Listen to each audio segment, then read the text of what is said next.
दल गोटे बहुत श्रृंखलित दल आज आमर जगतसिंहपुर निर्वाचन मंडली रे जो अभूतपूर्व रैली होती आम सांगरे यही अंचल जगतसिंहपुर निर्वाचन मंडली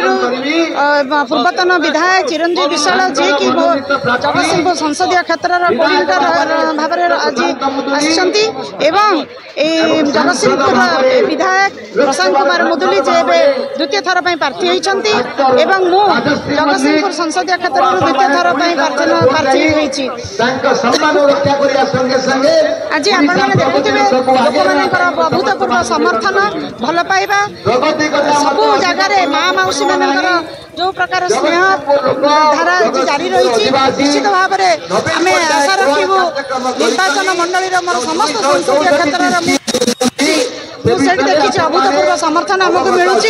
एवं मो समर्थन आम एपरी भाव में पाचु मोर समस्त संसदीय क्षेत्र आम समस्त विधायक निश्चित भाव में आम निर्वाचित होसबे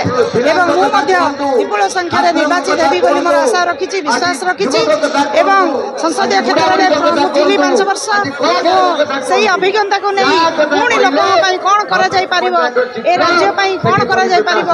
जिला कौन कर मोर संसदीय क्षेत्र कौन उन्नति करी निश्चित भाव में आगामी दिन में करी एवं माननीय मुख्यमंत्री हाथ मुड़ा टाण करने समस्त को निवेदन करी आसतु आम समस्ते पुणी थे षष्ठ थर माननीय मुख्यमंत्री भाव में आम बसैबा एवं आमर समस्त निर्वाचन क्षेत्र समस्त विधायक को जितई आम समस्त आशीर्वाद रखा आपण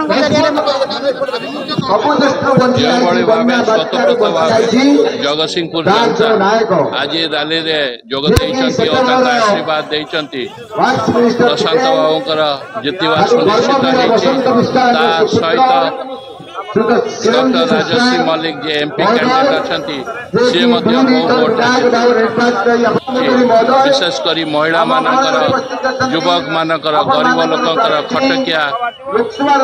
चाषी मानकर छात्र छात्री मानकर जो भाव उन्नतिमूलक कार्यक्रम होती विशेषकर स्वास्थ्य क्षेत्र में जो ऐतिहासिक पदक्षेप माननीय मुख्यमंत्री निश्चिंत भाव से आसिक भोट मागे ओडिशार बासी बिना द्वादारे बहु भोट कैंडिडेट जितने दृढ़ आशा